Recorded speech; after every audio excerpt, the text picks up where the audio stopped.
Gracias nuevamente por estar aquí en conversando con Eileen Cardet. Si te suscribiste ya al canal, te quiero agradecer muchísimo tu apoyo. Eso me ayuda a mí a seguir creciendo y a poder traer a personas como el invitado de hoy, el imam Julián Zapata. ¿Qué tal? ¿Cómo estás? Assalamualaikum warahmatullahi wabarakatuh. Querida Aileen, gracias por esta generosa invitación a tu canal. Es un honor y un privilegio, por eso una gran investigadora de temas espirituales.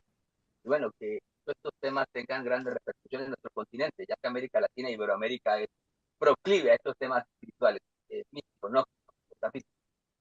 Vamos a hablar hoy sobre el libro de Enoch, un libro realmente interesantísimo. Y empezando para las personas que desconocen, ¿quién es esta persona, Enoch? ¿Quién es Enoch? A ver, Enoch es uno de los grandes maestros espirituales uno de los grandes maestros espirituales y bueno, y paradigmas y arquetipos de la espiritualidad. Es el séptimo descendiente del profeta Adán, un profeta que es conocido desde el punto de vista de muchas tradiciones. Hay que hablar que Adán, nos referimos no solamente al primer hombre de carne y hueso sobre la tierra, sino al primer paradigma y maestro espiritual.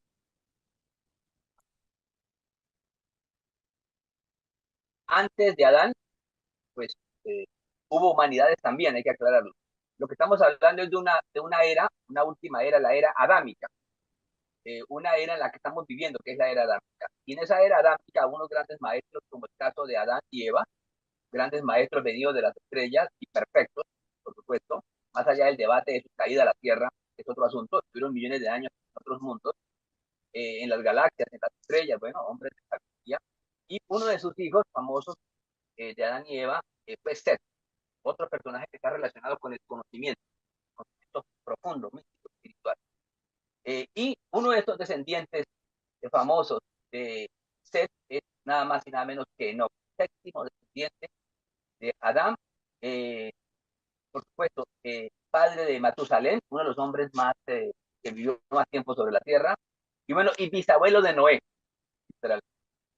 ¿Por qué es importante mencionar este personaje? Porque muchas civilizaciones lo reconocen con diferentes nombres a través de la historia, y porque se le revelaron muchísimos libros sagrados, y puso al hombre en contacto con el cosmos.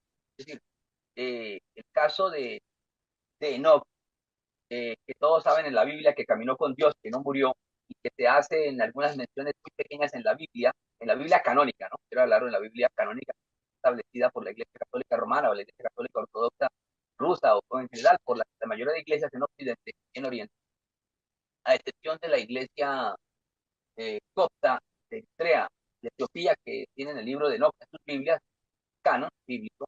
Es un personaje que solo se menciona tangencialmente como un hombre que sobrevivió y no murió como Elías.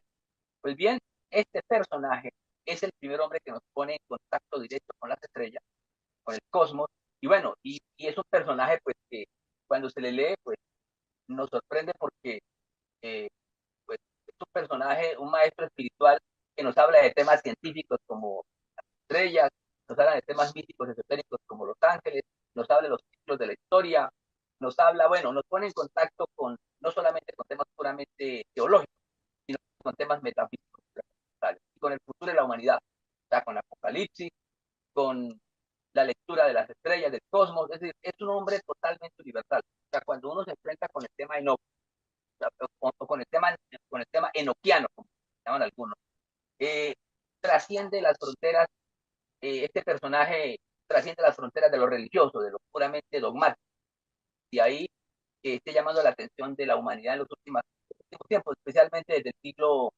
XVIII, cuando James Bruce, un famoso investigador y geógrafo, explorador escocés, el Imperio Británico lo nombró en Argelia, en Argel, curiosamente, tuve la oportunidad de conocer Argel. eh, Él decidió explorar e ir hasta Etiopía. Allí se encontró con este libro, algunos de los copias originales, trajo de regreso tres copias a Inglaterra, al Reino Unido, y bueno, que se distribuyeron entre investigadores. Entonces, en el siglo XVIII, algo así por el año 1773, este libro vuelve a ser conocido en el mundo occidental después de estar ocultado durante muchísimos siglos. Es decir, no se sabía de los libros de Enoch, fue prohibido en el concilio de la Odisea, de los libros de Enoch, y este personaje como tal, su figura histórica fue ocultada desde el año como 363 más o menos, 66, cuando el concilio de la Odisea, un concilio que se realizó en lo que es Etiopía, y en ese mismo concilio desde la Odisea, esta ciudad que era hoy Etiopía, en el Imperio Romano de Oriente, hubo una cosa muy curiosa. En ese mismo concilio se prohibió que las mujeres fueran sacerdotes. Es decir, que en ese concilio se embistieron dos temas, se fueron contra dos temas, contra Enoch y sus libros, por su mensaje profético, mensaje histórico, y contra el sacerdocio de la mujer. Entonces, curiosamente, lo cierto es que después de muchísimos siglos, hay que aclarar que personajes, que los grandes maestros y los grandes sabios de los primeros 3 siglos lo mencionan, es decir, como Tertuliano, Origen, Clemente de Alejandría, bueno, Tertuliano, otros grandes estudiosos de los libros antiguos de la Biblia, lo abordan. Entonces, es un personaje histórico para los libros sagrados y hay que aclarar lo siguiente. Es un personaje interesante e importante tanto para el judaísmo, las religiones del libro que llaman, como para el cristianismo, como para el islam. Y para los que somos investigadores de las religiones o investigadores de las tradiciones espirituales, pues el personaje nos convoca y no tiene límites. Además, porque lo que hemos descubierto, y pues, estamos aquí, quería irse, Eileen, es porque este personaje trasciende todas las eras, el pasado, el presente y el futuro. Es decir, a veces es difícil, uno parece que estuviera leyendo a Enoch hoy. Hoy Enoch no pierde actualidad, es un personaje por eso que trasciende culturas. Y es así, tan importante es el tema de Enoch, es un personaje histórico, hay que aclararlo que en el mundo musulmán, por ejemplo, se le conoce como, se le menciona como Idris. Tiene muchos nombres en muchas culturas. Enoch o Idris en el mundo árabe, en la lengua árabe, y también los sabios musulmanes de los primeros siglos del Islam identificaron a este personaje Enoch con otra figura importante del mundo antiguo egipcio, del fundador de la civilización egipcia, que es nada más y nada menos que Tot o Hermes Trismegisto. Es decir, que cuando estamos hablando de Enoch, hay algo interesante. Estamos hablando del mismo, o sea, ya llamamos Idris en árabe, que lo pueden consultar en las enciclopedias virtuales o físicas, es el mismo Tot o Hermes Trismegisto y es, por supuesto, el fundador de la civilización. Ustedes van a escuchar también temas como Enoch el Atlante, bueno, porque algunos quieren decir que también antes de estar en esta tierra estuvo en Atlántida, muy posiblemente. Lo cierto es que es uno de los personajes más universales que uno puede entender en nuestro tiempo. Es decir, en nuestro tiempo hay una gran explosión de curiosidades intelectuales, espirituales y místicas, tanto por el tema de María, el tema mariano, que es un tema, profecías diversas, son complejas también, como por el tema de Enoch. O sea, hablar del tema de Enoch es hoy como cuando se ha puesto de moda el debate de las películas de los dragones, ¿sí? Es decir, hoy hablar de Enoch, o cuando vamos a hablar de las historias de los Nefilim, de los vigilantes, es cuando uno dice, bueno, pero este personaje es tan importante que su literatura se leyó en los primeros siglos como si estuviéramos leyendo a Harry Potter o El Señor de los Anillos o El Hobbit o todas estas cosas que estamos viendo hoy que se hicieron de moda. Será interesante ver en el futuro cómo esto se lleva al cine. Pero lo cierto es que hoy podemos, querida Eileen, hoy podemos decir una cosa muy importante. Primero, que hay gente que es judía y es judía enoquiana, es decir, amante de los temas de Enoch. Es cristiana y son cristianos enoquianos porque se vuelven amantes de los temas de Enoch, porque da para todo, desde todas las tradiciones. Y musulmanes enoquianos, como en mi caso, que soy un amante de la espiritualidad y la metafísica, lo trascendental, los temas esotéricos, y también hasta un ateo se puede maravillar. ¿Por qué se puede maravillar? Pues por los temas que vamos a hablar, de las descripciones que hace del cosmos, porque hasta para los ufólogos es un debate grandísimo, los que hablan de la intervención de seres extraterrestres en nuestro mundo. Eh, es un banquete, es todo un tema enciclopédico, el tema de no. Y lo único que podemos hacer nosotros, tú y yo, mi querida Aileen, es hacer una introducción sobre esa figura que ha trascendido todas las eras, todos los tiempos, y que tiene nombres diferentes, diferentes culturas. Lo cierto es que es un personaje eterno, pues porque no murió. Bueno, en eso podemos poner de acuerdo tanto los cristianos, judíos como musulmanes, que no murió, sigue vivo. Claro. ¿Por qué no se incluyó en la Biblia este libro? A ver, especial pregunta y compleja. Eh, a ver, la primera de ellas es porque es un libro que desborda todos los libros del Génesis. Es decir, de hecho, parte del Génesis se pudo haber inspirado seguro en él. y porque hay un tema que es esencial. Habla de los orígenes de la humanidad y un debate que hay entre los cielos y la tierra, es decir, entre seres venidos de otros mundos con habitantes de la tierra, con los descendientes, en este caso, hay uno de los episodios es el tema, por ejemplo, de los vigilantes, que no habla claramente la Biblia, o sea, no hay una explicación gruesa, densa sobre el tema, sino que sencillamente aquí apareció Adán y Eva, se habla tangencialmente de unos gigantes, pero no se describe el asunto. Y lo que hace este libro es profundizar en esos temas, es decir, vincularnos con el cosmos, es decir, con seres venidos de las estrellas. El tema se hace complejo, ¿por qué razón? Porque lo que se narra en este libro es que unos seres que fueron enviados, vigilantes, como una especie de seres superdotados, venidos de las estrellas, y muy sabios, como Tamyasa, como Azazel, que lo mencionan en este libro profusamente, eh, un día ellos fueron enviados a la tierra para guiar a la humanidad y ayudar a la humanidad, a los hijos de Adán y Eva, a los hijos de Seth, literalmente.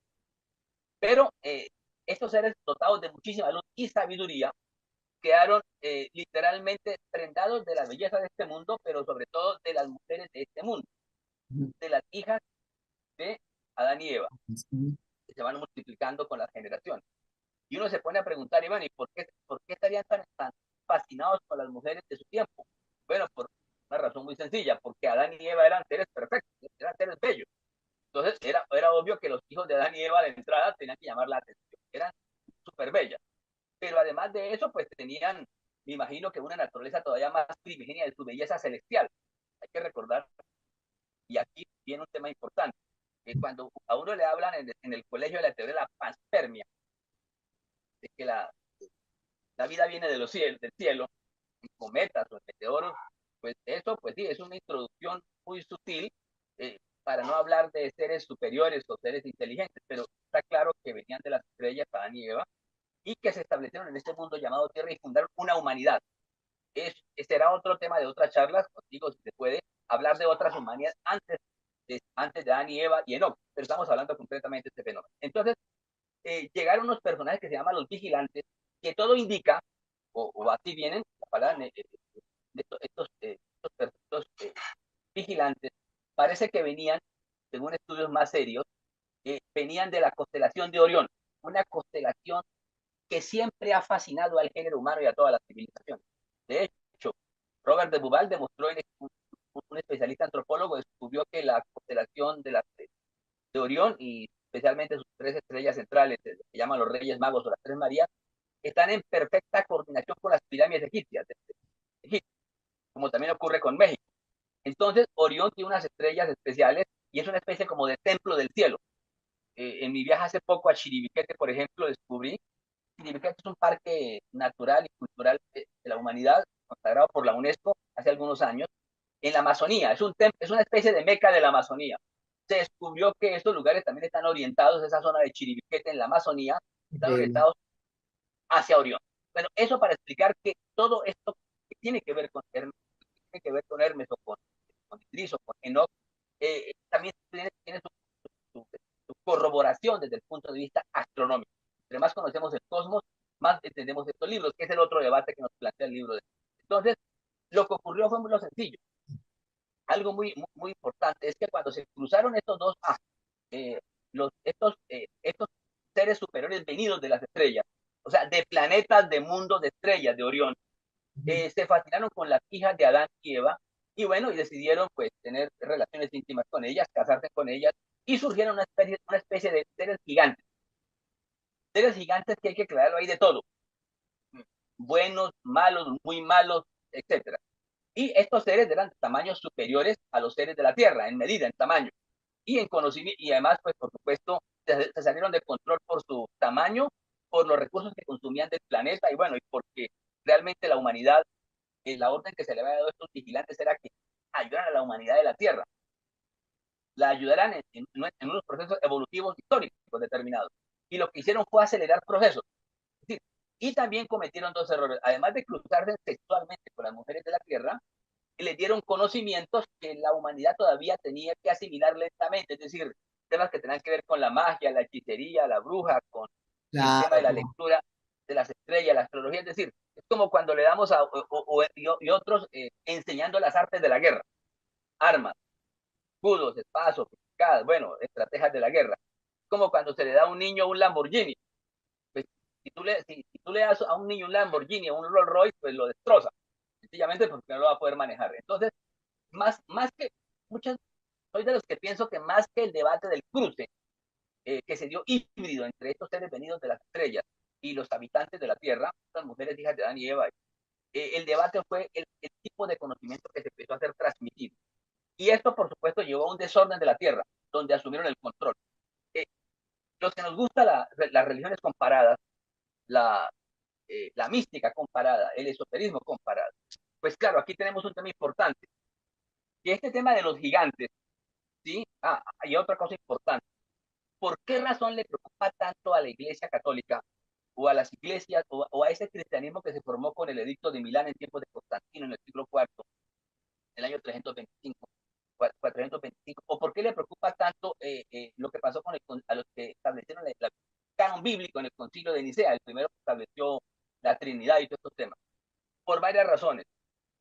Hay unos temas que se vuelven muy complejos con el tema de Enoch, su preocupación, es porque en este lenguaje los grandes ángeles caídos, estos personajes le llaman ángeles para decir que son superiores, aunque habría que discutir qué nivel de ángeles son. Si son ángeles, pues serían de los más inferiores, pero muy preparados y muy sabios porque venían de las...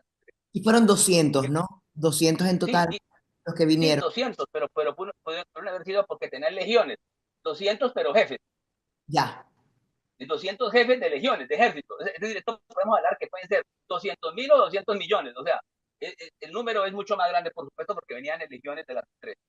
Pero hay una cosa que pasa. Cuando deciden ellos ponerse de acuerdo si quieren o no relaciones con las mujeres de la tierra, eh, este juramento lo hacen en el monte Hermón. El monte Hermón es un monte sagrado que está nada más y nada menos que en los límites de lo que es Israel, Líbano y Siria. Mire la importancia de este tema para los problemas de hoy. Si hoy conociéramos bien el libro de Enoch y sin prejuicio habláramos de este monte, tendríamos cómo resolver los conflictos del Medio Oriente, más allá de las supremacías que pueden invocar los musulmanes, los judíos, los cristianos sobre quién tiene supremacía y quién es el pueblo elegido de Dios. Yo considero que toda la humanidad es elegida de Dios, todos somos elegidos, la humanidad es el pueblo elegido de Dios.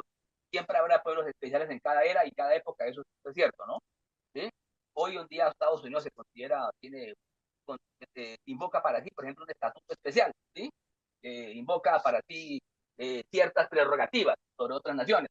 Eso ha ocurrido en toda la historia de la humanidad, siempre. Entonces, allí estos ángeles en el monte Hermón juran y hacen un anatema, que se comprometen todos a entrar en contacto y a casarse con mujeres de la tierra y que no van a retroceder. Es decir, van a poner todos de acuerdo para incumplir lo que acordaron en los cielos. ¿Sí? Bueno, hasta ahí todo iba bien. El asunto es que esto plantea un primer debate con la tradición bíblica que conocemos canónica, es decir, la que uno escucha en la misa, se viene escuchando por 2000 años. El primero es que estos seres, algunos pueden decir, este es Lucifer, este es Luzbel, este es Satanás. No, la verdad es que no, no es él, ese es otro personaje aparte. Precisamente te iba a preguntar porque leyéndome el libro no vi ningún nombre referente a Lucifer y me llamó mucho la atención y esa era Correcto, una de mis preguntas porque aquí se nombra por lo menos a los jefes más grandes, ¿no? sí, correcto, es cierto, es cierto. Entonces, ¿qué pasa? Lo que están hablando es de una emigración masiva que hubo en el cosmos y que llegó a la Tierra. Los seres humanos hemos emigrado permanentemente. Unos emigraron de las estrellas, de mundos, a la Tierra, y un día nosotros también tendremos que emigrar a otros mundos cuando esto aquí no funcione o seamos demasiados, o bueno, esto se complica con conflictos y guerras. Entonces, uno de los debates es que ese personaje no es Iblis, en el caso del Islam, o el Shaitán, el demonio o Lucifer, no es. Son otros personajes. Y hay otra cosa más. Cuando estos seres se salen de control, salen totalmente de control y asumen el control de la Tierra, estos gigantes, estos hijos de este híbrido de las hijas de los hombres con los seres de las estrellas, que vienen de las estrellas y asumen el mundo, llega un momento en que la situación se pone insostenible y la humanidad de la Tierra clama al cielo. Pide a Dios, por favor, que los ayude porque esto se desbordó, están fuera de control. Y bueno, y es cuando aparece la figura de Enoch, y hay una cosa muy curiosa. Dios decreta que va a destruir tanto a estos vigilantes que vienen de las estrellas como a sus hijos, como a estos nefilim, que también algunos traducen como caídos. ¿Qué ocurre? Pues que estos vigilantes, ¿sí? Estos vigilantes y estos nefilim le piden a Enoch que interceda por ellos. Una cosa increíble. Y aquí viene un debate con la Iglesia Católica Romana. Cuando digo la Iglesia Católica Romana, me refiero tanto a la Iglesia Católica Romana como a la Iglesia Católica Ortodoxa que está en Rusia, que es poderosa también, como a las iglesias de Bizancio, como a la Iglesia de Oriente, a los sectores protestantes evangélicos de nuestro tiempo, que son muy influyentes en Estados Unidos y tienen ya el control político de algunas potencias y muy influyentes en América Latina. Nos referimos a todo eso. Entonces, resulta que aquí hay un debate interesante. ¿Quién es Enoch? ¿Quién es el espíritu de Enoch? Que los ángeles piden su intercesión, y los vigilantes y los nefilim. ¿Cuál es su categoría real? Pues claro, al plantear esto de que los ángeles pueden interceder por ellos, significa que son superiores a Jesús de Nazaret, a Cristo, de entrada. ¿Por qué? Porque en ningún momento aparece en la historia bíblica que los ángeles piden la intercesión de Jesús. Es Claro, decir, lo que se está planteando de entrada es que hay unos seres que son superiores a Jesús. Y eso lo plantea claramente el libro de Enoch. Superiores me refiero a que siendo Jesús un super sabio maestro, hay otros más altos que esa terapia no lo resiste la cristiandad romana, ni la Iglesia Católica. Aquí me refiero a los libros canónicos establecidos y a sus concilios. Entonces, en este momento aparece un fenómeno que uno empieza a entender que uno de los intercesores más grandes de la historia de la humanidad, por encima de Jesús, es el caso de él. Pero hay otra cosa más que complica las cosas con este libro. Es que cuando uno se pone a leer este libro, ¿sí? Uno se encuentra que hay una serie de seres muy especiales, por ejemplo, que hablan como el dueño, como el ángel de los días. O sea, y ese ángel, la gente en el juicio final puede pedir su perdón y su intercesión para ser perdonado y él perdonarlo. Entonces, claro, todo plantea un tema nuevo. Es decir, un super espíritu, un espíritu superior que puede interceder por la gente y salvarlo. Ahí es cuando uno recuerda que es bueno hacer religiones comparadas, queridos seguidores del canal de este canal importante es cuando uno mira el mundo de la India. Hay tres grandes seres, una trinidad. Uno ve tanto a Brahma, el Dios absoluto supremo. Luego ve a Shiva. Shiva es como la primera manifestación de Brahma y él es el creador de las humanidades. Por eso ustedes van a ver a Shiva con una serpiente en el cuello y con una calavera, un collar de calavera, significan las humanidades. Y una media luna arriba. ¿Sí? Bueno, ¿por qué toco este tema? Porque estos espíritus o estos seres superiores son mucho más antiguos que por supuesto otros seres maestros especiales. O sea, por ejemplo, y viene otra figura en el mundo del hinduismo para entender esto, es el caso de Vishnu y sus manifestaciones, que vendría a ser, Vishnu debería ser como el Enoch, más o menos en términos nuestros de lo que estamos hablando. Vishnu es el maestro que hace las revoluciones. Cada que un mundo está en crisis, cada 1000 o 2000 años aparece una figura, una manifestación de Vishnu. Sea Buda, sea Krishna, Ganesha, sea Enoch, Elías, Juan el Bautista, o en nuestros pueblos americanos el caso de Culcán de los Incas, o el Quetzalcóatl de los Aztecas, o el Bochica en nuestros pueblos de aquí de Colombia, o el caso del Viracocha en el altiplano de Perú y Bolivia. Uno empieza a encontrar figuras con elementos muy parecidos. Entonces, cuando uno mira el libro de Enoch, lo, lo ubica y lo sintoniza inmediatamente con otras tradiciones espirituales. O sea, uno puede, desde el punto de vista de Enoch, uno puede dialogar más fácilmente con el Islam, con el cristianismo esotérico, con el judaísmo de la cábala esotérica, con el hinduismo, con el budismo, con otras tradiciones. es Y eso como, lo hace más universal. es como un libro que une a la humanidad en cierto sentido. Correcto, claro, totalmente. Es un libro que une y aquí viene un debate interesante. Es que al haber hecho esa consagración, es decir, cuando estos ángeles caídos, y viene una cosa, cuando estos ángeles, perdón, cuando estos, vamos a hablar de vigilantes, porque a ciertos fundamentalistas religiosos del cristianismo, judaísmo y del islam no les gusta que a estos personajes se les llame ángeles, debido a que en su tradición teológica y desde el punto de vista teológico piensan que los ángeles son perfectos y no se equivocan. Pero bueno, estamos hablando de estos seres superiores, estos vigilantes. Cuando hacen un juramento en el Monte Hermón, hay una cosa muy curiosa. Los historiadores y antropólogos han encontrado templos a Yahvé, a Baal, a Azazel en ese lugar, y a muchas divinidades en ese lugar. Y ese lugar es un lugar clave para la historia humana, ese lugar. Y curiosamente es el epicentro y punto de fractura, de conflicto de la humanidad. Es decir, hay un vórtice que se creó ahí que evidentemente nos dice que hay algo pendiente que tiene miles de años, seguro tendrá 7.000, 10.000, 12.000 años, porque eso todavía es un tema de investigación, que significa que estamos vinculados a ese lugar. Por eso, cuando uno va al Tabor, o por ejemplo, hay otro sitio que es un sitio de conflicto, que seguro estuvo habitado por estos seres superiores y por sus descendientes. Eh, ocurre, por ejemplo, como ocurre con este monte que hay de conflicto entre Siria e Israel, ¿sí? Y donde hay eh, piedras grandes enterradas allí más grandes que las de Stonehenge, ¿sí?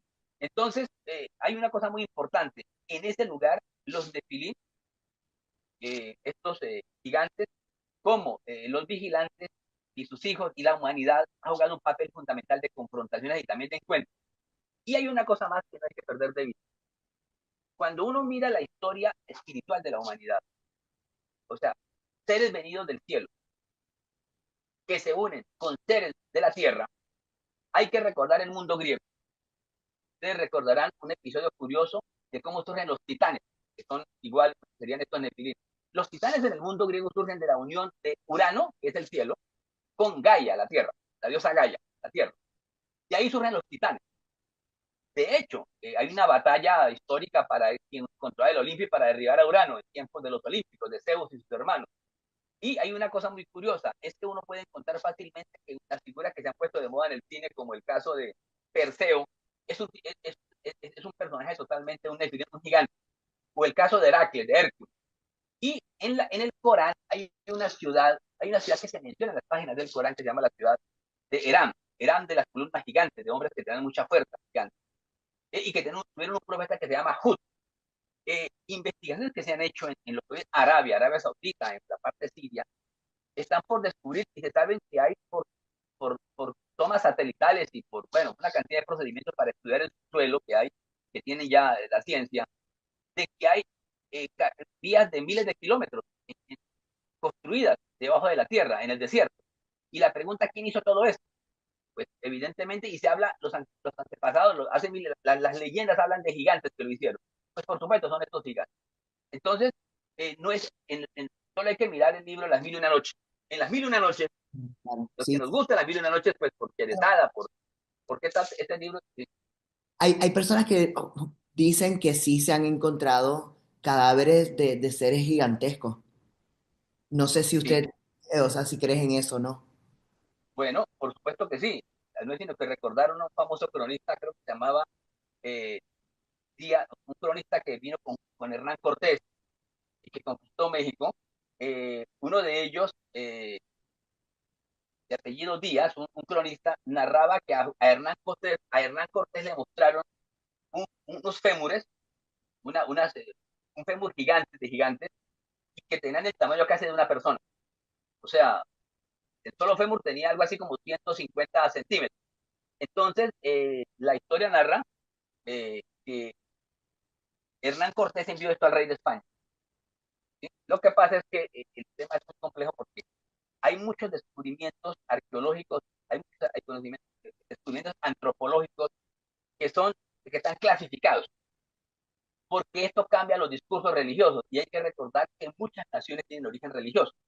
Entonces, si una nación invoca que tiene unos padres especiales, unos santos especiales, y que pertenecen a la cristiandad o a la iglesia católica, decirle que aquí hubo unos gigantes, ¿sí? Que vinieron de las estrellas, que se cruzaron con la humanidad, pues eso implicará una lectura nueva y eso por supuesto no es posible. Es cierto, se han encontrado también, ese debate también lo tuvo Magallanes. Magallanes cuando fue al sur, dando la ruta del sur, en el estrecho de Magallanes, en la Patagonia, la palabra Patagonia viene de Patagón, o sea, de gente de pies y gente grande, ¿sí? Y ellos veían desde las costas gente grande, parece que decían que tenían como 3 metros de altura. Es decir, que a través de la historia hay una cosa importante en esto, Eli, es que eh, en el libro de Enoch se narra de que hay un momento en que Dios tiene que esconder y condenar a estos gigantes y a estos vigilantes. Y los encierra, dice el texto, por 70 generaciones. ¿Qué son la primera pregunta para el que le guste los números o le guste o sea, tenga algo de sentido común es, bueno, ¿y cuántos son 70 generaciones que estos gigantes fueron encerrados debajo de la tierra, en abismo? Y los vigilantes. 70 generaciones no es mucho. 70, ¿qué es una generación? A ver, 30 años. 30 años. Multipliquemos 30 por 70. ¿Sí? Entonces, claro, uno empieza a entender que en pocos milenios la humanidad de la Tierra, estos seres, Dios dijo, yo los voy a esconder, los voy a guardar por 70 generaciones. ¿Eso qué significa? Pues que aparecieron después gigantes, han aparecido gigantes en muchísimos lugares del mundo, como ocurre en todas las culturas de todo el mundo, en el desierto de Gobi, en el centro de Asia, en Persia, en todas partes. De hecho, se dice que uno de los grandes demonios del mundo antiguo persa está encerrado en el monte Elburz, un monte sagrado de los persas. ¿Sí? Allí estuvo encerrado por 1000 años, dice, por 1000 años. Significa que después lo soltaron. Y eso es lo que estamos viviendo. Yo creo que la humanidad está viviendo ese tema. En su momento, también hablan de otro tema importante, es que este libro, como es un libro enciclopédico en cierta forma, quiero hacer otra aclaración. Cuando uno habla del libro de Enoch, estamos hablando de algunas versiones, o sea, que han ido apareciendo. Porque según la tradición mística y esotérica, eh, a Enoch se le revelaron más de 30, la tercera parte del conocimiento humano, más de 30 libros. Y lo que estamos haciendo es descubrir poco a poco algunos libros. Uno de esos temas fundamentales es la tabla esmeralda. La tabla esmeralda forma parte de estos libros. O sea, nada está desprendido. Todo eso que hemos escuchado, esa tabla esmeralda que algunos dicen que vino también antes de la Atlántida. ¿A quién le revela la tabla esmeralda? Pues al dios Tot o a Hermes Trismegisto. Hay que aclarar que Enoch nació y vivió en lo que hoy es la Mesopotamia, más o menos Irak. Un tema también que es candente de conflictos en la historia humana, de imperios, de grandes maestros, de gente, grandes maestros como gente muy buena, mala, de todo. Ocurre con cualquier cultura civilización. Después, la historia dice que Enoch fue perseguido. Tuvo discípulos y fue perseguido pues, por, por su doctrina y por guiar a la humanidad. Tuvo discípulos buenos también. Y hay un momento que tiene que huir y huyen a Egipto. Enoch, Dios, Dios le ilumina, porque es un profeta. Aquí hay otro tema fundamental. En Enoch, el Enoch que estamos hablando, el Tot o Hermes, llega a Egipto y allí funda una civilización. Esa civilización de las pirámides, de la Esfinge, y que podemos encontrar fácilmente en la lectura de Ra, de Osiris, de Isis, de Horus, sus huellas, ¿sí? Porque fueron grandes personajes de la historia, grandes maestros de la humanidad. Enoch, donde se ve con más esplendor, es en Egipto. Por eso no es casual, Eileen, que tanto la Biblia como el Corán, el país que más menciona es Egipto. No es casualidad. Yo estoy hablando aquí de los hechos, no de los debates teológicos, que tiene superior o no. Para mí, todos esos libros son sagrados y son iguales, y salvan. De entrada, ese no es el debate. El asunto es que tanto en el Antiguo Testamento, tanto de la Biblia como el Corán, el país más mencionado es Egipto. Por eso nuestro subconsciente, queridos oyentes del canal de Eli, todos queremos ir a Egipto. Todos soñamos con ir a Egipto. Sí, queremos soñar con ir a la India, con ir a Grecia, con ir a Roma, con ir, etcétera. ¿Sí? Pero siempre soñamos con ir a Egipto. O sea, está en nuestros genes Egipto, en nuestros genes. Genes tanto físicos como espirituales. Bueno, ¿qué es lo que pasa con el Enoch que llega a Egipto? Que se convierte en una figura triple. Por eso lo llaman Hermes Trismegisto, el 3 veces grande. ¿Por qué razón? Primero porque tiene la tercera parte del conocimiento del cosmos, del mundo, de los universos. Pero por otra razón muy elemental. Es que era sacerdote, era profeta y era faraón, rey. O sea, 3 títulos. Eso de contar con esos 3 títulos, muy pocas veces se ha visto en la historia de la humanidad. O sea, son contados. Ser sacerdote, profeta y faraón, rey. Eso no se ve sino pocas veces en la historia. Pero significa que era un supermaestro. Entonces, lo que hace allí es, de hecho, hay algunos místicos musulmanes, esotéricos, los sufis, especialmente los que trabajan la parte esotérica, como los judíos en la Cábala, que en la Gran Pirámide es un libro abierto, que es un libro de no, o sea, las pirámides y la Gran Pirámide especialmente es un libro de todo escrito en piedra. Por eso el debate cada vez que descubrimos que la Cámara de la Reina está dirigida hacia Sirio. Y hoy sabemos que La existió el cámara, ciclo, claro, claro, claro. Claro, pero no hemos logrado descifrarlo entonces, este libro, Correcto. descifrarlo. Sí, Todavía todavía, falta mucho. todavía lo que tenemos son algunas páginas. Esto que aparece en los medios de comunicación, esto está leyendo, que estamos leyendo, son algunas introducciones sobre la figura de Enoch en la historia de la humanidad. De hecho, tan es importante esto que muchos grandes maestros buscaron y grandes hombres importantes de la historia buscaron los libros de Enoch, los originales. Uno de ellos fue Akenatón, te recuerda un personaje que vivió más de 2000 años antes de Jesús, que estableció una religión monoteísta en Egipto, Akenatón, y estableció una capital en Aketatón, en el mundo egipcio, y era un monoteísta contumaz. O sea, se enfrentó a los sacerdotes de su tiempo y al politeísmo de su tiempo. Mm, Uno de los que buscó afanosamente eso y parece que los encontró, ¿sí? Y después lo mandó a Kemet, un sitio muy famoso al norte de Egipto, allá en la zona ya de la desembocadura cerca de lo que es la delta del Nilo. Allí llegaron personas como Platón y Pitágoras a estudiar en Kemet, en Egipto. Pero algo muy importante es que este Enoch y estos libros de Enoch y el caso de esta figura paradigmática se torna, a veces se me olvidan, bueno, tengo tanta información, pero tiene unas cosas que son como fantásticas. Hubo otro personaje que buscó estos libros, Alejandro Magno, y se dice que Alejandro Magno encontró algunos de estos textos, porque recuerden que él se proclamó faraón egipcio, a su vez, uno de los más grandes conquistadores de la historia. Y dicen que precisamente se fundó una ciudad y se fundó la Biblioteca de Alejandría, donde van algunos de esos textos en la Biblioteca de Alejandría fueron enviados. Es decir, Alejandro Magno también buscó estos textos. Y encontró algunos de los textos, parece, de Enoch. Otro personaje que se menciona que fue muy amante de estos libros y la búsqueda de estos textos fue un famoso filósofo romano, eh, Apolonio de Tiana, que vivió en el siglo I y que tenía las mismas características de Jesús. Curaba enfermos, sabía el futuro, resucitaba muertos, bueno, etcétera. Es decir, es un personaje que cualquiera que lo estudie, lo están escuchando en el canal de Eilat, eh, Eilit, perdón, eh, Apolonio de Tiana y Jesús de Nazaret, casi que no existe diferencia quiénes son, ¿sí?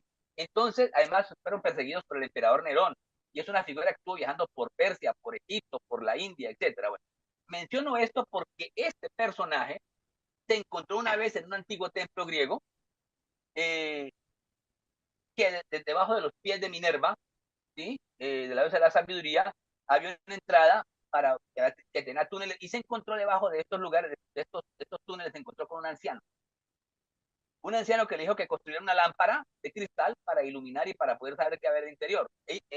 Apolonio de Tiana construye una lámpara, de la historia, y luego desciende otra vez a las cuevas y se encuentra con el anciano.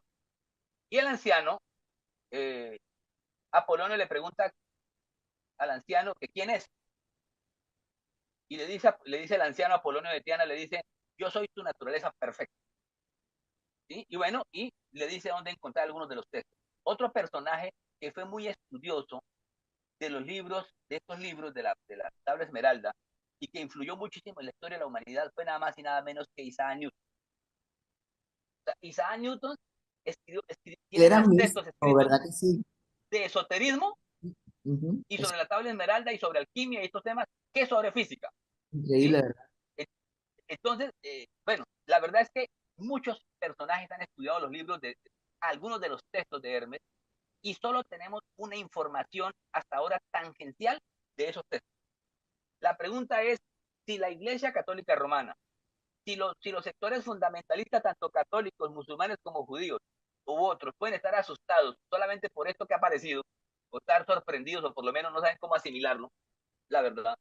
La pregunta es qué va a pasar cuando aparezcan más textos sobre Enoch o Idris o Hermes Trismegisto, o más textos de la tabla esmeralda. Entonces, Y, esos serán los grandes del siglo XXI, me parece.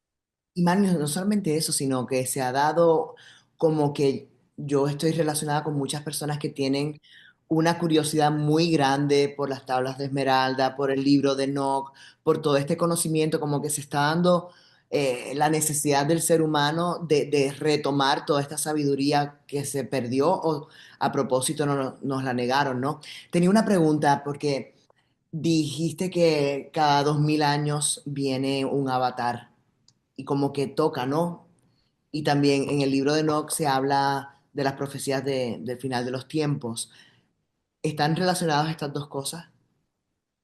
Totalmente, totalmente. A ver, todas las tradiciones espirituales hablan del regreso de un supermaestro espiritual que viene a renovar la humanidad. Permíteme recordar algo del libro de Todd de Hermes Trismegisto, quien decía, esto es bueno para esta época que vivimos tan confusa, y donde muchas religiones proclaman su supremacía, y esto nos está llevando a asuntos complicados para la paz mundial y para la seguridad de la humanidad. ¿Sí? Decía Hermes Trismegisto una frase que es válida para hoy. Decía Hermes Trismegisto o Enoch, toda verdad, todas las verdades, ¿sí?, son medias verdades. Todas las paradojas pueden reconciliarse. Es decir, toda verdad es una media verdad y todas las paradojas pueden reconciliarse. Esto quiere decir que en todos los grandes libros sagrados hay grandes fundamentos de la verdad, pero no está toda. Tenemos que unir esas piezas. Bueno, en los libros del Bhagavad Gita dice lo siguiente, que cada que el mundo está en crisis, dice yo me manifiesto, dice Vishnu, una figura algo así como la figura de Enoch. Por eso Enoch no murió, o ha regresado en diferentes épocas, ¿sí? O por lo menos su cuerpo ha sido preservado, no aparece. Lo cierto es que en el viaje de Mahoma a los cielos, del cual soy un especialista en este tema del viaje de Mahoma a los cielos, es otro tema también complejo, el tema de los viajes espirituales de los maestros. Aquí cuando hablo de los temas esotéricos, no los temas dogmáticos ni los debates que hay de otro orden que nos hacen perder lo importante, la esencia. Cuando Mahoma sube a los cielos, a los 7 cielos, se encuentra en el cuarto cielo con Enoch. Se habla con Enoch. ¿Sí? Así como se encontró en el quinto cielo con Aarón, en el sexto con Moisés, etcétera, con Abraham en el séptimo cielo, es decir, gobiernan esos cielos. Ahora bien, lo que sí es cierto es que el tema de Enoch es la figura, a ver, hay una figura que el mundo abrahámico, tanto cristianos, judíos como musulmanes reconocen, es que los tres, estoy hablando de los teólogos como tanto de los que nos gustan los temas esotéricos, ¿sí?, ya sea la cábala judía, el esoterismo cristiano o el caso del sufismo o los temas gnósticos del Islam. Es que los tres reconocen una cosa fundamental, es que ese Enoch eh, que caminó con Dios es la misma manifestación después del profeta Elías, otro profeta que vio, a ver, para los que nos están escuchando, el canal de Enoch, Elías es una figura que vivió 8 siglos antes de Jesús, 8 siglos antes, o sea, mucho más reciente, o sea, muy posterior, miles de años a Enoch. Se manifiesta y la gente vio en Elías a Enoch. De hecho, se estaba esperando para la época de Jesús el regreso de Elías o de Enoch, o una de sus manifestaciones. Vamos a decir manifestación en términos hindúes, como ocurre con avatares, como tú bien lo has mencionado, o burús, como dicen los musulmanes místicos, manifestación. Lo cierto es que identifican a Enoch con Elías. Pero hay algo más curioso en este. Es que se sabe, en la época de Jesús le preguntaron a Jesús, maestro, ¿tú eres Elías? Él dijo no. Y Él le ya preguntaron por Juan. hicieron, ¿verdad? Le preguntaron por Juan. Y Juan, porque Juan era el super maestro de esa época, el hombre más famoso de la época de Jesús, no es Jesús, era Juan el Bautista. Le preguntan, ¿y Juan? Y Jesús responde muy metafórica y bueno, con parábolas y muy sabiamente dice, él, en palabras más o menos lo siguiente, el que habla Juan, el espíritu es el de Elías. Es decir, estaba hablando de que Enoch, Elías y Juan son el mismo. Ahora bien, ¿por qué es importante mencionar el tema de Enoch, el tema de Enoch en estos casos? Porque resulta que cuando uno se pone a estudiar, tiene el tema de pensadores, por ejemplo, como Leonardo da Vinci, los pintores que eran intelectuales y bueno, eran polímatas. Estos personajes eran seguidores y su guía y protector era nada más y nada menos que eh, Juan el Bautista, ¿sí? Y siempre en sus pinturas aparece con el dedo levantado a alguien diciendo, yo soy seguidor de Juan el Bautista. Pero hay algo más curioso, ¿quién era el guía? ¿Quién fue el que acompañó a Enoch a los cielos? Pues el recorrido por los cielos. ¿Quién fue el que lo acompañó? Esto sí que es de una trascendental importancia. Quien acompaña a Enoch en su recorrido, ¿sí?, es nada más y nada menos que el profeta Uriel. Y Uriel es un personaje que tiene que ver con la mística profunda, es decir, otro debate de los libros de Enoch que revuelca todo el pensamiento que conocemos. Es la angelología. sea, la angelología que se ha puesto otra vez de moda, siempre ha estado, pero se ha puesto más de moda, resulta que él es el que acompaña a Enoch. De hecho, es el mismo que después le va a avisar a Enoch, le va a avisar a Noé lo del diluvio. Pero bueno, también se le conoce a ustedes recordarán, queridos amigos de este canal, que el ángel Uriel lo simbolizan siempre con una espada, una espada de llama, flameante, y con un pergamino, la sabiduría. Uriel es la sabiduría profunda, es el ángel de la paz, de la guía celestial, es el ángel del gran consejo, del arrepentimiento, el que rechaza los espíritus malignos, el que se utiliza para todos los temas de exorcismo. Bueno, lo cierto es que Uriel es un personaje que tiene que ver es uno de los que ayuda a sostener el trono de Dios y ayuda a ministrar la verdad, sirve como ángel del juicio, del arrepentimiento, bueno, y los que esperan heredar la vida eterna. Es un ángel de unas funciones increíbles, al igual que Miguel, Gabriel y Rafael. Entonces, quien asiste a Uriel, quien asiste a Enoch es Uriel, el ángel, y es el que lo lleva a recorrer los 10 universos. A propósito, es otro tema que no se pueden hablar de todos los temas porque son demasiada información, pero es una introducción. En este libro se habla de 10 esferas, como 10 cielos, ¿sí? Tienen sus niveles. Y quien lo Dimensiones. acompaña, curiosamente, en la mayoría de ese recorrido, quien lo acompaña es nada más y nada menos que Uriel. Solo cuando llega al séptimo cielo, a un cielo alto, es cuando lo guía el ángel Rafael, pero igual se encuentra con todos, perdón, con el ángel Gabriel, pero él se encuentra con todos los ángeles, con Miguel, Gabriel, Rafael, con Uriel, pero su guía personal es él. Y el guía de Juan el Bautista es el ángel Uriel. De hecho, en las pinturas de Leonardo se ve claramente este tema. En las pinturas de la Virgen de las Rocas, por ejemplo, de Leonardo, se ve claramente que el ángel que está acompañando a Juan el Bautista cuando la Sagrada Familia huye de Egipto, es decir, se encuentran Juan el Bautista con Jesús de Nazaret, con María de Jericó, etcétera. El ángel que está protegiendo a Juan el Bautista es el ángel Uriel. Una cosa muy curiosa. Este tema es muy importante porque tiene que ver con otros temas esotéricos que han surgido en el siglo XXI a través de la historia, como es el caso de los templarios. ¿Qué fueron a buscar los templarios? Uno de los debates siempre, ¿será que los templarios solamente fueron a rescatar unos supuestos lugares que querían reconquistar para la cristiandad, el Santo Sepulcro, que no estaba en peligro, o Jerusalén, porque los musulmanes lo estaban cuidando bien? No, se sabe que estaban buscando el Arca de la Alianza, uno de ellos, y los libros de Enoch. Ese siempre es un debate también. Ujú. El Arca de la Alianza, por supuesto, se lo estaban buscando los templarios, ¿sí? De ahí su gran conocimiento. Esa información sobre, seguro se encontraron con algunos vestigios del libro de Enoch, algunos temas del libro de Enoch, porque hay que recordar que son los templarios los que van a financiar las grandes catedrales góticas. Sí. Las catedrales que son fundamentales para entender la mística de Occidente y la mística espiritual. O sea, si son libros también, esas son también libros hechos catedrales para el esoterismo y la mística, que es otro tema de otra charla, hablar un día del misterio de las catedrales góticas, ya sea la de Notre Dame de París, que se quemó hace un tiempo su parte de estructura, o el caso de la de Chartres. Es decir, lo que sí es cierto es que la humanidad, sea que no lo entienda, ha estado utilizando el conocimiento de, ¿no? o de Hermes para todo lo que se conoce como ciencia, como alquimia, como química y como física.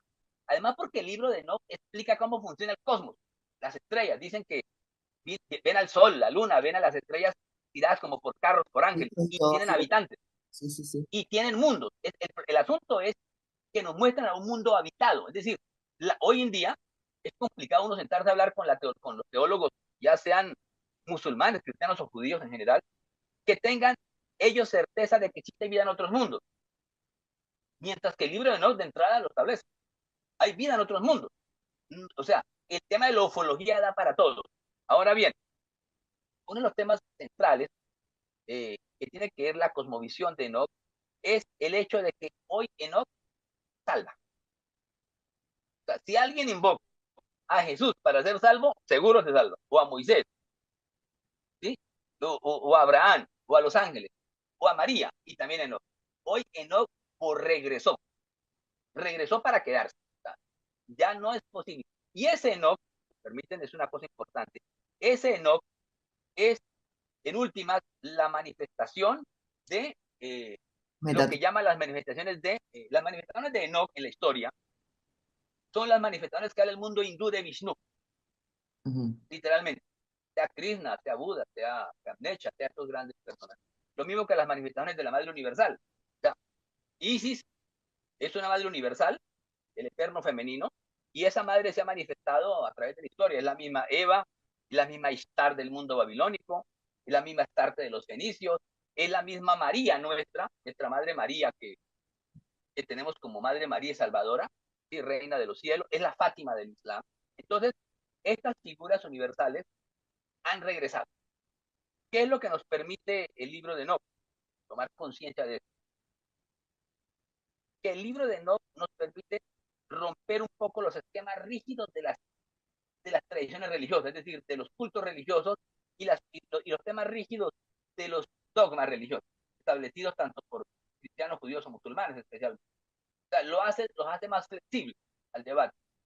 A eso se debe, que es mi propuesta, como yo soy defensor del diálogo entre civilizaciones, quería Elite, soy fundador de ese tema en Colombia y en América Latina. De hecho, queremos hacer una cumbre mundial de diálogo entre civilizaciones para el año 2025. Esperemos que nos ayude y te invitamos a formar parte de este proceso porque la humanidad necesita unirnos, somos una sola humanidad. Aquí no, aquí tenemos que acabar con la supremacía. La supremacía solo conduce en nuestro tiempo a que nos exterminemos todos y acabemos con este hogar que se llama la Tierra. ¿Sí? Necesitamos una cumbre del diálogo entre civilizaciones y tradiciones espirituales. Y el libro de Enoch, ¿a qué va a llevar? El libro de Enoch tiene en shock a las instituciones religiosas, especialmente a la Iglesia Católica. Los tiene en shock. Porque les preocupa que hay temas que se les desbordó. Uno, la angelología. Y otro, por supuesto, pues los temas de... ¿Qué tienen que hacer? Que así como en el concilio de la Odisea sacaron a los libros de Enoch del canon bíblico, deben otra vez reincorporarlo al canon bíblico. Y esto solo se puede hacer mediante un concilio.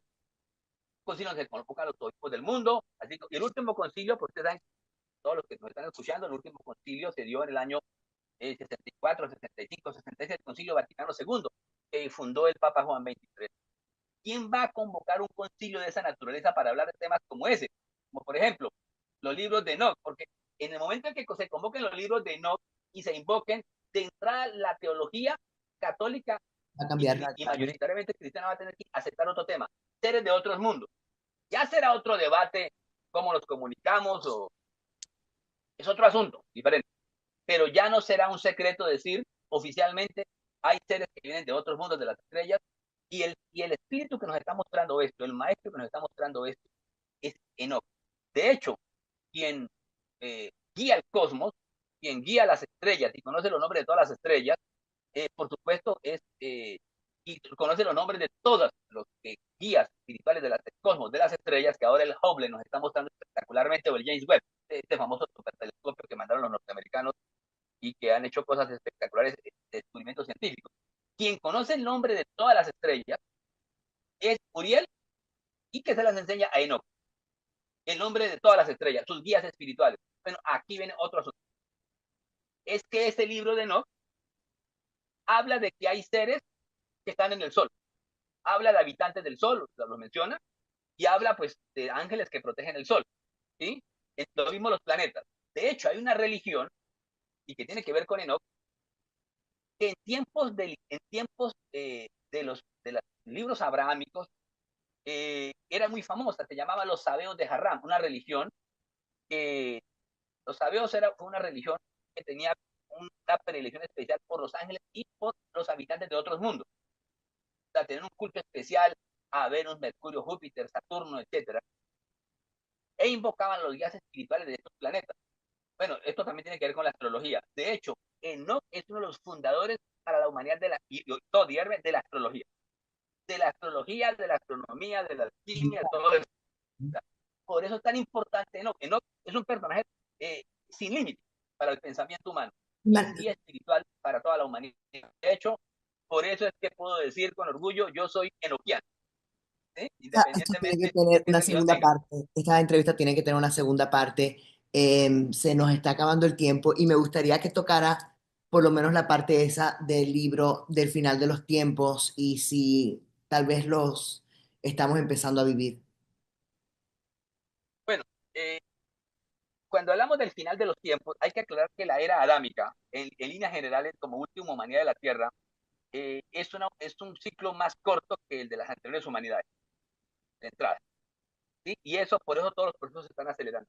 Una de las cosas que habla el libro de Enoch del fin de los tiempos es que dice que los días van a parecer más cortos y se enloquece el clima y que las cosechas salen cuando no son y que llueve cuando no es y que hace mucho calor cuando no es. Es decir, lo que estamos viendo, el desorden que hay con el calentamiento global y bueno, y todo lo que está pasando. Y todo esto lo administra, por supuesto. Entonces, sí estamos viendo algunas señales de los tiempos. Obvio, el libro de Enoch habla de un personaje que se llama como el líder, el santo de los días, para referirse a un espíritu superior, y también es un personaje blanco, muy anciano. Esto para referirnos a espíritus que sean como el espíritu del Anur Mohammadí, espíritus que son más antiguos que Jesús. ¿Sí?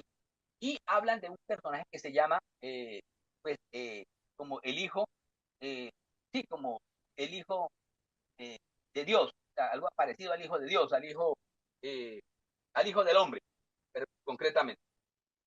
Que aquí viene otro asunto. Eh, que parece que ese personaje van a venir todos, van a regresar todos a la tierra. ¿Sí? Tanto los espíritus más antiguos como el hijo del hombre. Y ese sí podría ser una figura en la que vendrían Elías o Enoch con Jesús de Nazaret. Eso hace el tema más complejo. De esto no es tan difícil mirarlo en la Biblia canónica. Es decir, si en tiempos de Jesús estaba esperando el regreso de Elías, pues significa que está pendiente ese regreso. Ahora, ¿cuál es el problema? Mis queridos oyentes de este canal el asunto es que los sectores fundamentalistas, tanto musulmanes, cristianos y judíos, están buscando acelerar lo que no hay que acelerar. Es decir, yo no puedo presionar al creador y al cosmos, a las leyes cósmicas, para que desde un punto de vista de una ideología me aceleren el final de los tiempos.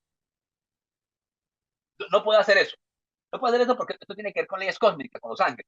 Entonces, yo no puedo decir que voy a acelerar la aparición de Elías o del Mesías judío o del regreso de Jesús y voy a destruir tales lugares para que regrese a tal lugar o voy a destruir tales países para que regrese a tal país. Perdona, eso nada tiene que ver con la espiritualidad. Son asuntos ideológicos y políticos y experimentos peligrosos.